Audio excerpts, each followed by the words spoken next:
Yo, what's going on, guys? We are building a pretty sick editing slash little bit of gaming, but mainly multifunctional PC. And we're doing it on a budget, but it's going to be with some pretty good hardware. So we're starting off with the MSI B760. I got this at a really good deal, £89, and this is half the price it normally retails at, just because the I/O shield was bent at the top corner here, which doesn't affect performance at all. But yeah, that was a really good deal. And this is a really nice board. Now for the CPU, I went with the 13700 because these are an excellent price to performance. The 13700 is 24 core, it's pretty high up there. It's basically the same as the K SKU, except doesn't have the unlocked voltage capability, which I'm not going to overclock it anyway, because you shouldn't on these Intel CPUs, right? For the cooler, now I originally went for an Air Tower cooler, but I ended up changing to an AIO a little bit later on because these just can't handle probably more than about 200 watt max chip. If you're at 200 watts or below, they're probably going to be fine. So if you've got some kind of AMD or some kind of Intel that's 200 watts or less, it's going to be fine. And for £17, you just can't beat that. But these chips draw like 250, 260 watts. And it just wasn't enough to cool it. It was pegged at 100 degrees. And yeah, it was kind of a bit of a problem. So I ended up switching to an AIO, but I'm going to show you some of the performance that I got from this setup, because it might be helpful to you if you do choose this cooler. It might be helpful to know what the performance was. Yeah, so I've heard some people don't remove this sticker. I don't know how that's possible, but yeah, make sure you're removing this sticker, guys. That's going to seriously impact performance. So, and again, this is a nice cooler. For 17, you just can't go wrong. This is an incredible price for $17.99. Now for RAM, plain and simple, Crucial, 6000 megahertz. This is really good stuff, super cheap. And this actually performed better than I ended up swapping this RAM out for some more expensive stuff.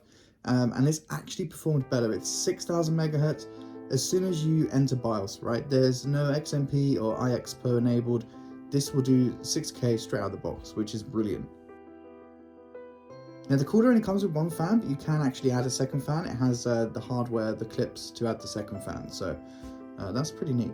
Now for SSDs, you really don't want to cheap out on SSDs. Like, you can always replace CPU, you can always replace GPU, motherboard, RAM, but if an SSD bricks itself, that's all of your data that's gone, right? So you can't cheap out on SSDs, you need to buy new, and you need to buy stuff that's reliable. Now originally I bought this P310, but I ended up swapping it out for a Kingston KC3000 because this only has one NAND chip, and as I found out a little bit later, the terabytes written is like 200, and that's how many terabytes you can write per 1 terabyte of the drive, right? So on a 2 terabyte drive, that'd be 400 terabytes. Might sound like a lot, but it's actually not.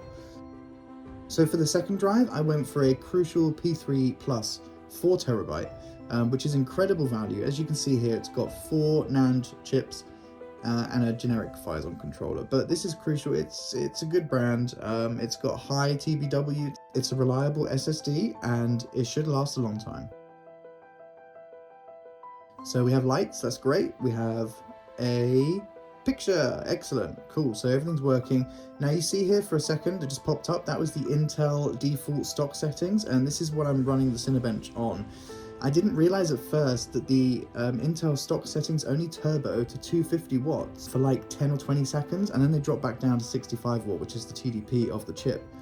But this seriously affects performance. And so originally I thought the air cooler was doing a really great job at keeping temps under control, but actually it was just because it was only turboing for like 10 seconds at 250 watt, and it was dropping back down. And so you can see here, yeah, the temps are quite high when it's turboing, but then they drop back down to like 40 once it's gone down to the 65 watt TDP limit.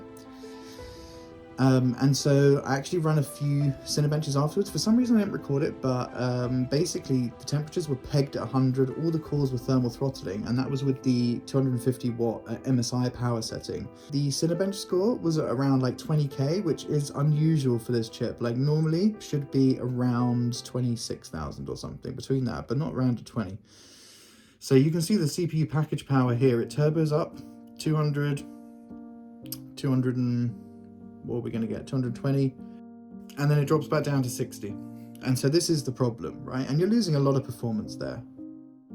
So this is the AIO. I went with the Thermal Right Frozen Notte 360. This is an incredible AIO. For £55, you just can't go wrong. This AIO looks incredible, and the way it performed, well, I would say even better. It's got a separate pump to the water block, which is good apparently. I don't really get it. It stops vibrations or something, or it's more reliable or something. Anyway, this has it. It's 360mm. It's got a big rad. The fans look really nice, and yeah, it's just a really nice, easy, and for £55, you just, you know, the price to performance, you just can't get any better than that. There were even a few by Thermalright that were cheaper that kind of did the same thing, but they had the water cooler in the block, the pump in the block, and that's not as good apparently. So I chose this one because the reviews were better. Anyway, I actually ended up using MX6 thermal paste. I just have some Noctua laying around, like that's why I'm using it while I test everything. But yeah, no, this is a really great cooler.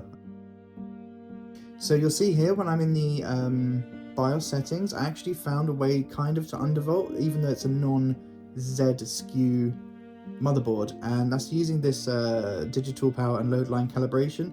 You can set it to mode 8, and that's the lowest voltage it will send the chip, which just keeps it happier at slightly lower temps, and let you push a little bit more current through it, right, because you're not power limiting. As you can see here, we're hitting 250 watts, and we're at 86 degrees, 87 degrees. Like, this chip is cold. Like, under 90 degrees, I never saw anything above like 91, 92 degrees max, and it would bring it down, right? So it would hit 92 and then it would come down a little bit more. So it still has headroom. So even if you had like a 280 watt, maybe even 300 watt chip, this AIO is probably going to be fine. So you can see here the Cinebench scores. The previous one I was getting with the tower was like 24, like 25-ish. And then with the AIO, I'm getting like 28k. The previous test at 27, that was, I think I'd done something in XTU and I'd changed something. Anyway, so 28k is what I was getting with the AIO, and like 24 with the air cooler.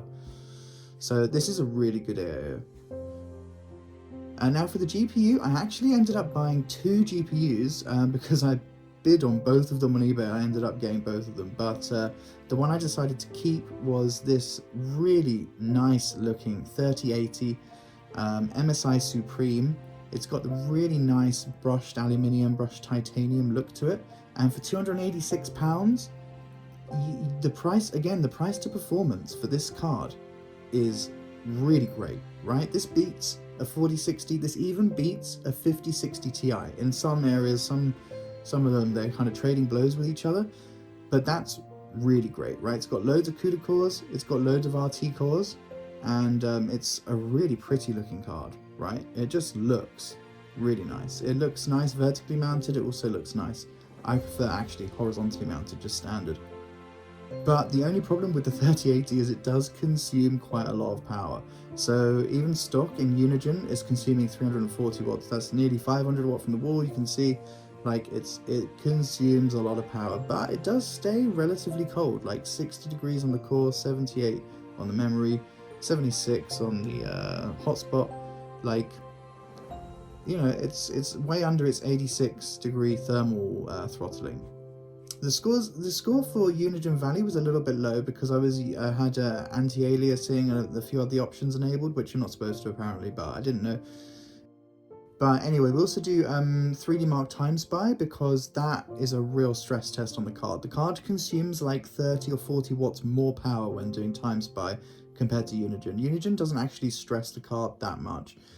Same with overclocking. Like the overclocks you want to test to make sure they're stable, test them on Time Spy, because if they're going to crash, they'll crash here.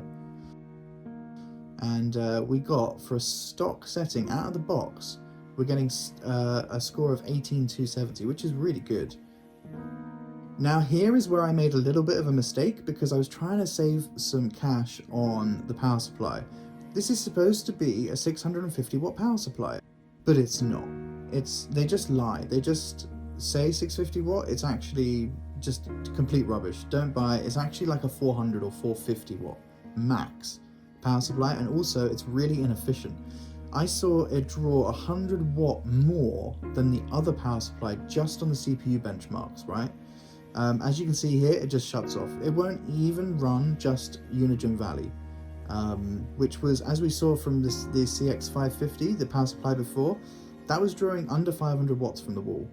And this is a 650 watt power supply apparently, and it just instantly reset. So this was the second card that I bought, the 3070 Ti, and it's a very nice looking card again, but the performance is just not, it's just not as good. It's not as a strong card as a 3080. There is quite a difference between a 3070 Ti and a 3080. So, and I had to revert back to the old power supply, you can see, so we're back on the old one. Do never buy this Just Stop. They go by Vida XL as well or something, that's another brand they use. Don't ever buy them, they're just not 650 watt, they're not 500 watt, they're like 400 maybe maximum. But yeah, the 3070 Ti, it's a nice card. It's only 8 gig instead of 10 gig VRAM, so again, that's a bit of a loss, but it was basically the same price. And the 3080 is a much better card, so just purely from price perspective, it made sense to get the 3080. I just bid on both of them and I ended up winning them. But the 3070 Ti was a business and it had a returns policy, so I was like, hey, send that back. So yeah, we can see the score here, 15226 out the box. And I think the max power draw it went up to was like 300. It was just under 300 or something. It was around there. You can see the scores are pretty standard, like it's above the average and it's below the best.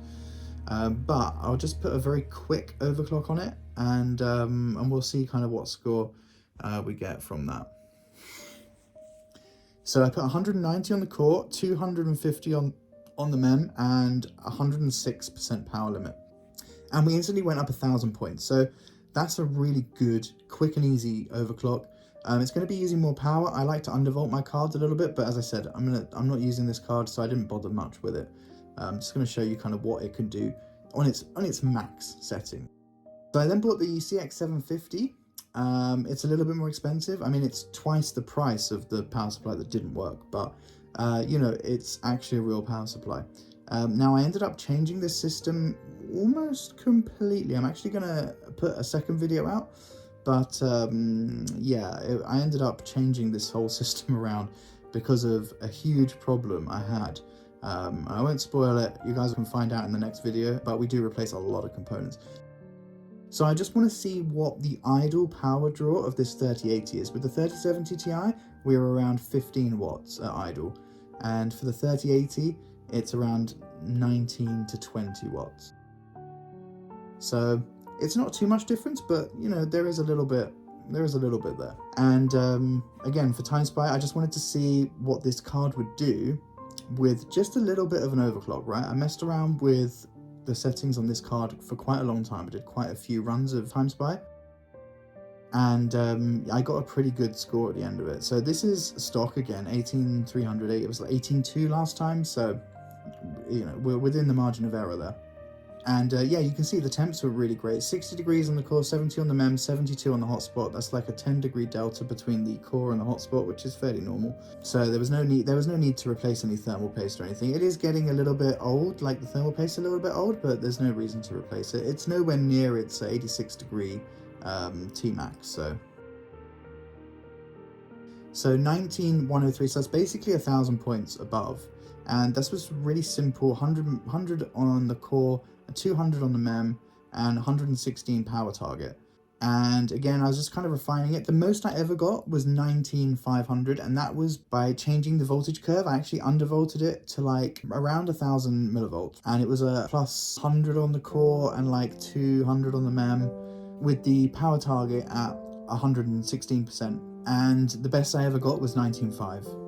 But I probably wouldn't leave it like that because the card was getting quite hot. So it was drawing like 420 watts, and it was getting up there to nearly the thermal limit. Like everything was kind of around 80, just low 80 degrees, but still, you know, that's with the fans on full, and it's consuming a lot of power. So you're getting that little bit of boost, but you're using a lot more power, so it's not very efficient.